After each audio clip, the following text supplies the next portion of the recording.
मेरे प्यारे कृष्ण भक्तों, आप सभी को जय श्री कृष्णा। मेरे प्यारे कृष्ण भक्तों, आज हम सनातन धर्म ज्ञान गंगा चैनल के वीडियो में अध्याय 5 से श्लोक 24 को भगवान श्री कृष्ण जी की कृपा से सरल रूप में समझने का प्रयास करते हैं। जय श्री कृष्णा। मेरे प्यारे कृष्ण भक्तों, श्रीमद् भगवद गीता के अध्याय 5 के श्लोक 23 में भगवान श्री कृष्ण जी ने हम सब मनुष्यों को यह सत्य समझाया है कि अगर मनुष्य कर्म योग या ज्ञान योग के मार्ग पर चलकर उसको सिद्ध करना चाहता है तो ऐसे मनुष्य को अपने मन से संपूर्ण कामनाओं तथा क्रोध को पूरी तरह से निग्रह करके खत्म करना होगा। जब तक मन में सांसारिक कामनाएं हैं, जब तक मन में क्रोध है, तब तक हम सिद्ध योगी नहीं बन सकते। हम लाख प्रयास करेंगे, हमारा मन ना आत्मा में स्थिर होगा ना परमात्मा में स्थिर होगा। हम ध्यान योग में बैठ के केवल सांसारिक चिंतन करके वापस ध्यान से वापस लौट के आ जाएंगे। भगवान उससे आगे अध्याय 5 के श्लोक 24, 25, 26 में हमें उन सिद्ध योगियों के विषय में बता रहे हैं जिन्होंने कर्म योग या ज्ञान योग की साधना को सिद्ध करके अपने मन को 5 विकार अर्थात काम, क्रोध, लोभ, मोह, अहंकार से पूरी तरह मुक्त करके अपने मन और बुद्धि को आत्मा का साक्षात्कार करवा लिया है और वो अपने मन से और आत्मा से अपने परमात्मा में स्थिर हो चुके हैं। ऐसे ही योगियों के विषय में भगवान श्री कृष्ण जी ने हमें अध्याय 5 के श्लोक 24, 25 और 26 में बड़े विस्तार से उनके लक्षण के विषय में बताया है कि वो किस प्रकार इस संसार में जीवन जीते हैं।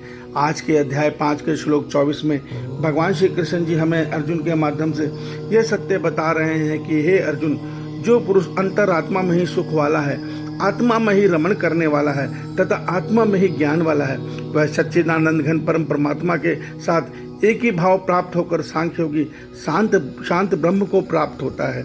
मेरे प्यारे कृष्ण भक्तों, श्री भगवान हमें यहाँ यह सत्य बता रहे हैं कि जब मनुष्य अपने मन और बुद्धि को 5 विकार से मुक्त करके अर्थात 5 विकार में जब अहंकार खत्म होता है तो हमारा मन परमात्मा की माया सत रज तम से मुक्त हो जाता है। उस मुक्त अवस्था मन को ही परमात्मा के अंश आत्मा तक पहुंचने की इजाजत है।